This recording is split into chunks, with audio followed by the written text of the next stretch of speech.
السلام على الناس الأكاوي، مرحبا يا جماعة. يا ريت الكل يتابع الفيديو بعدين يعطيني رأيه ويسبني يحط اللي بده إياه، لأنه أنتم جماعة الفيسبوك شاطرين بس بالمسبات والكومنتات السلبية. من شوي في واحد سوري كردي كاتب أنا سوري كردي والدم فلسطيني.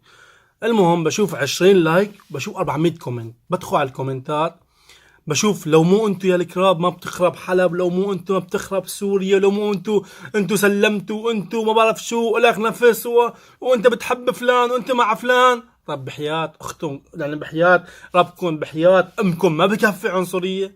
يعني بحياة عيالكم كلها ما بكفي عنصرية؟ يعني شو يعني كردي؟ شو يعني كردي يعني شو؟ مو بني ادم الكردي؟ شو يعني عربي؟ شو يعني فلسطيني؟ مو هو اخوك ابن ادم وحواء؟ ليش عم تعمل عنصريه؟ كو انا امي كرديه وابوي عربي، كو هذا ما عندي عنصريه.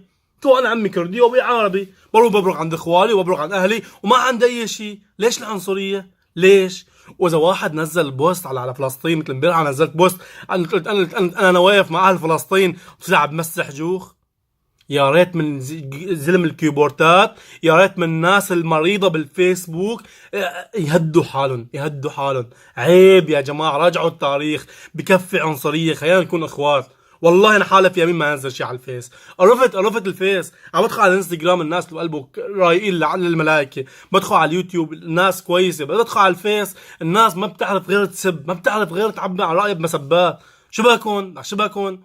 والله نحن اولاد ادم وحواء، والله نحن سوريا ما هيك ربتنا، نبينا ما هيك علمنا، قرآننا الكريم ما فيه انه نحن نسب بعضنا، القرآن الكريم ما فيه انه في فرق بين الكردي والعربي والمسيحي واي حدا. القرآن الكريم ما فيه هذا الشيء. حرام عم بحكي باسم القرآن بس ما فيه هذا الشيء. شاركوا بكل مكان هذا الهاشتاج ولا هذا الاسم ولا هذا اي شيء، انشروه. نحن كلياتنا اخوات، ما في فرق بيناتنا. انشروها بكل مكان.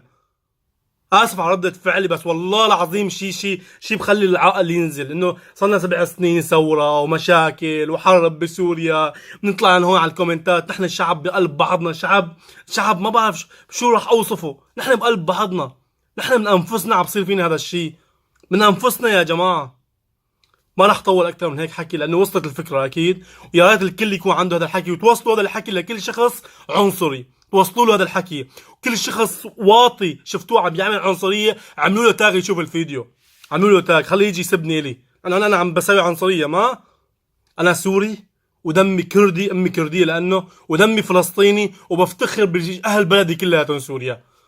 السلام عليكم.